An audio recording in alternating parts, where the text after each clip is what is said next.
आज दिन तक किसी को कोई परिणाम, कोई मिठाई मिली नहीं है। आज जिला स्तर का धरना है और हमारे जिले की संख्या ये देख लो, परसों प्रदेश स्तर का धरना है। अब इससे भी कम संख्या हो जाएगी वहां पे तो मजा नहीं आएगा। अब ये संघर्ष करते हुए इतने संघर्ष किए, इतने धरने दिए, इतने ज्ञापन दिए, तब भी कोई रिजल्ट नहीं निकला। तो मैं समझता हूँ परसों 2 तारीख को जयपुर के जंतर मंतर में जो धरना होगा, वो अगर ऐतिहासिक धरना नहीं हुआ, ऐतिहासिक प्रदर्शन नहीं हुआ, तो फिर हम फिर से आगे से टूट जाएंगे, फिर से मार खाएंगे। अब यहाँ से जयपुर 600-650 किलोमीटर दूर हर रोज जा नहीं सकते, हर रोज आ नहीं सकते। 1 दिन का धरना है। मेरा आप सबसे निवेदन है, आज जो साथी यहाँ पे नहीं आए हैं उनको आप फोन करें, उनके घर तक कंसल्ट करें, उनको कांटेक्ट करें और परसों कल यानी निकलना है 100% शिक्षाकर्मी पैरा टीचर परसों जयपुर चलने चाहिए। और ऐसा ही वातावरण पूरे राजस्थान के हर जिले में बनेगा और हजारों की भीड़ जब जयपुर के जंतर मंतर में इकट्ठी होगी तो शासन और प्रशासन को सोचने के लिए मजबूर होना पड़ेगा। ठीक है, अब ये तो संघर्ष करने की आदत पड़ गई है हमारी कि धरना दो, प्रदर्शन करो, ज्ञापन दो, लेकिन उसका परिणाम अब तक कोई आया नहीं है। हमको पहले वाली सरकार ने भी ठगा, धोखा दिया और इस सरकार के भी 2 साल निकल गए। ठीक है, और अपन सब जानते हैं, मानते हैं कि जब तक अंगुली टेढ़ी नहीं करेंगे तो घी निकलता नहीं है। अब वो समय आ गया है कि सरकार को हम अपनी शक्ति का प्रदर्शन करें, 2-2 हाथ करें और सरकार को एहसास करवाएं कि हम राजस्थान सरकार के शिक्षा विभाग के सबसे छोटे प्राणी हैं। हम सबसे छोटे प्राणी हैं, सबसे छोटे कर्मचारी हैं। हमारी ज्यादा कोई औकात नहीं है। हमारी औकात एक चूहे जितनी है।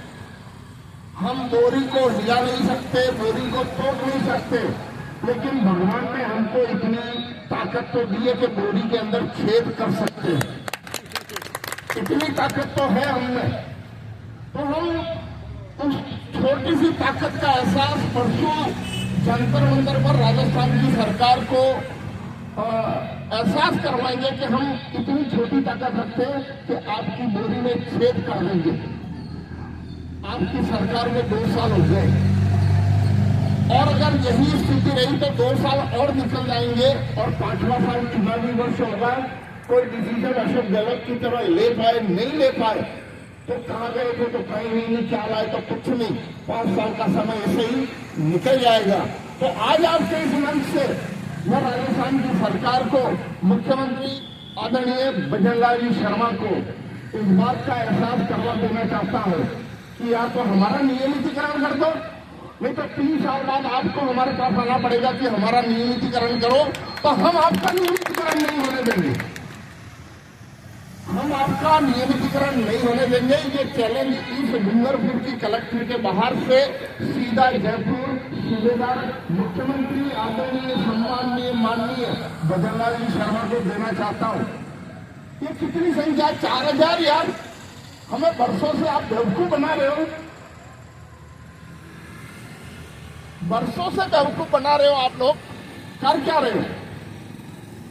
जो आप अपने घोषणा पत्र में वादा करते हैं कि हम इतने लोगों को नौकरी देंगे, इतने को नियमित करेंगे, इतने को स्थायी करेंगे, ये सुविधाएं देंगे।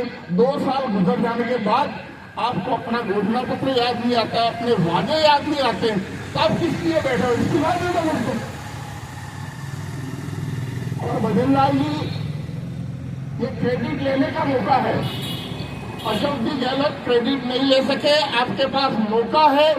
और जनवरी का पहला महीना, अगर जनवरी 2026 तक हमारा नियमितीकरण नहीं होता है तो हमें कोई बड़े स्तर का संघर्ष का, रणनीति का, आंदोलन का रास्ता अपनाना पड़ेगा, क्योंकि इससे ज्यादा हम वेट नहीं कर सकते। हमारी जिंदगी निकल गई यार।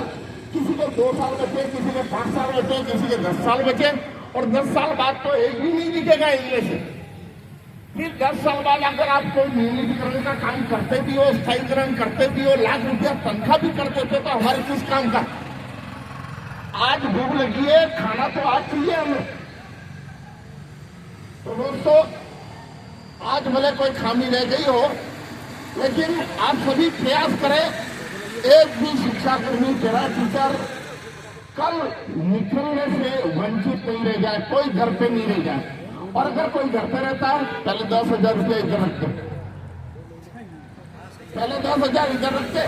हम महसूस थोड़ी है करेंगे, ठंड में वहां जयपुर जा रहे हैं, संघर्ष कर रहे हैं, और तू घर पे बैठ के मजा मार रहा है, तो ऐसा नहीं चलेगा, चाहे वो लेडीज हो चाहे जेंट्स हो, ठीक है ना। अपने साथियों को इतना प्रेशरली बाउंड नहीं करोगे, संख्या बल नहीं बताओ। देखो, लोकतंत्र में सिर गिने जाते हैं, लोकतंत्र में सिर गिने जाते हैं। परसों हमें संख्यात्मक शक्ति प्रदर्शन करना है, ठीक है ना। इसलिए मेरे साथियों, शिक्षक संघ लोकतांत्रिक पे पूरा भरोसा रखना, विश्वास रखना। हमारी भी जितनी भी तन से, मन से, धन से आप लोगों की सेवा हो सकती है, सेवा करने के लिए तैयार है, सहयोग देने के लिए तैयार है। आपके संघर्ष में हर पल आपके साथ तैयार है, आपका साथ कभी नहीं छोड़ेंगे। हर पल आधी रात को आप विष्णु जी को, हरिओम पंचाल को, पामेरी जी को, सुभाष भट्ट को कभी भी फोन करोगे, हम में से कोई न कोई बंदा आपके पास आके खड़ा मिलेगा आपको, ठीक है ना। अपने आप को कभी अकेला मत समझना, पूरा संगठन आपके साथ में है, हर संघर्ष में हम आपके साथ खड़े हैं। और आज के इस अवसर पर आप सुबह से बैठे, ज्यादा कुछ नहीं देते हुए आपसे इतना ही कहता हूँ, कल कितने बजे कैसे निकल रहे उसकी रणनीति आपने बना ली होगी। मैं अपने स्तर पर जयपुर पहुंच जाऊंगा, परसों सब लोग, इससे अधिक तादाद में डूंगरपुर के लोग मिलेंगे जयपुर। मैं खुद आपके साथ चल रहा हूँ, और केवल एक क्षेत्रीय काम के लिए चल रहे अपन कि शिक्षा कर्मी पैरा टीचर का नियमितीकरण होना चाहिए, होना चाहिए और होना चाहिए।